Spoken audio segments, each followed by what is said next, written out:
A sua candidatura representa talvez um desapego a, ao poder, mais um apego à representatividade, tudo bem, mas um desapego ao poder que vocês não enxergam no atual grupo que representa os advogados? Com toda certeza. Um desapego, para falar a verdade, a gente não enxerga em nenhum dos grupos que concorrem conosco, a não ser nós.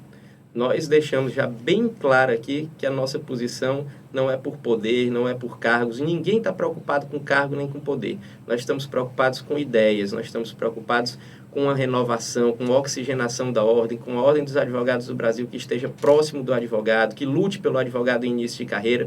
Enfim, nós temos um ideal e nós estamos unidos. O candidato é só o porta-voz, é só o avatar que fala em nome de um grupo que está todo unido em torno das mesmas ideias. Se o candidato sou eu, ótimo. Se o candidato era o Dr. Celso, se fosse a doutora Eduarda, se fosse o Dr. Fábio Veloso, poderia ser qualquer um do nosso grupo. O que importa são as ideias que estão por trás. Tanto que da nossa parte nunca existiu essa coisa de ninguém bater o pé e dizer o candidato sou eu e pronto, e a gente só vai se eu for o candidato, porque a gente não está falando de projeto pessoal de ninguém. Nós não temos projeto pessoal com a ordem não pode ser projeto pessoal, a ordem deve lutar por ideias. E nesse sentido eu lhe digo com toda certeza, o nosso grupo é o mais comprometido com as ideias e o menos preso a projetos pessoais ou projetos de poder. Minha candidatura é uma prova viva disso, Marcos. Eu digo o seguinte, que quem deve buscar comandar e lutar pela OAB são aquelas pessoas que não precisam dela para viver, né?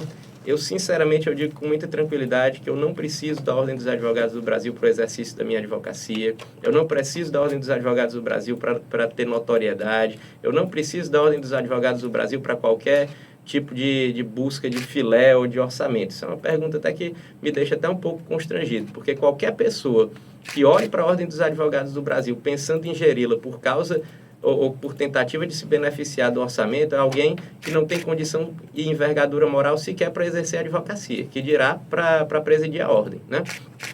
O motivo que me levou a pretender me envolver mais com a Ordem dos Advogados do Brasil foi exatamente o oposto, um desejo de sair das quatro paredes do meu escritório e observar a situação dos advogados que estão aqui no Piauí sofrendo no dia a dia. Nós que somos advogados militantes, eu que sou um advogado de balcão, que há 10 anos exerço a advocacia e vivo disso e só faço isso da minha vida, sou também professor, mas o exercício maior do meu dia a dia é o exercício da advocacia, eu conheço os problemas que os advogados sofrem. Eu conheço o problema do advogado privado, que não tem carteira de procurador do Estado para dar carteirada para ser bem atendido nas secretarias. Eu conheço o advogado que não é filho de gente importante, que pode chegar lá e vai chegar na secretaria e vai ter todo tipo de dificuldade para conseguir exercer a advocacia. Eu conheço o advogado que é contratado pelos grandes escritórios recebendo um piso salarial miserável de R$ 1.200. Quase um estagiário.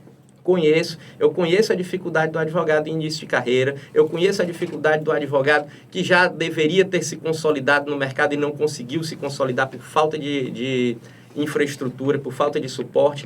Então, o que me leva a desejar a OAB é isso, é o fato de eu estar em sala de aula todos os dias tentando estimular os meus alunos a exercer a advocacia, tentar dar um testemunho de que a advocacia é uma profissão bela, é uma profissão bonita, que vale a pena advogar, e depois, quando esses alunos vão para o mercado de trabalho, eles desistem da advocacia e vêm conversar comigo e dizem, professor, não dá.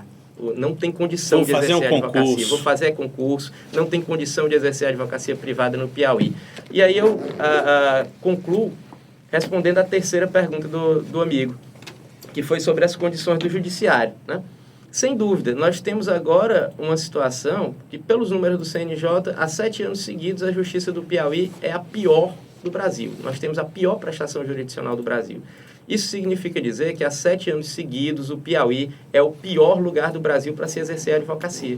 E eu vejo isso, eu sinto isso dos meus ex-alunos que vêm conversar comigo, pedir ajuda e dizer não está dando. Eu sinto isso no diálogo que a gente tem no dia a dia com o advogado que está no fórum batalhando. Eu sinto isso no diálogo das pessoas que desistem da advocacia porque não têm condições adequadas para exercer a advocacia no Piauí. O exercício da advocacia no Piauí está dificílimo. O exercício da advocacia no Piauí está complicadíssimo. E se nós não tivermos uma postura mais efetiva da ordem em todos os sentidos, inclusive de cobrar, não só do judiciário, mas de todos os poderes instituídos, cobrar com força de forma aguerrida, uma solução para o problema da advocacia, a gente não consegue avançar. A OAB precisa ser livre, precisa ser independente, não pode ser subserviente aos poderes instituídos.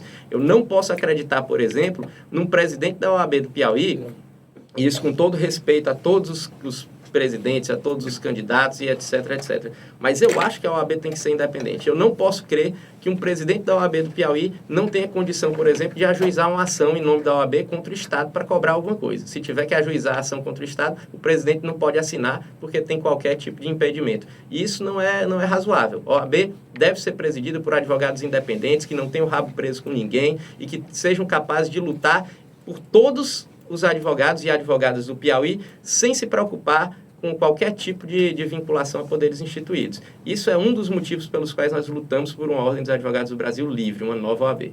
Queria até que o senhor fosse bem direto nisso.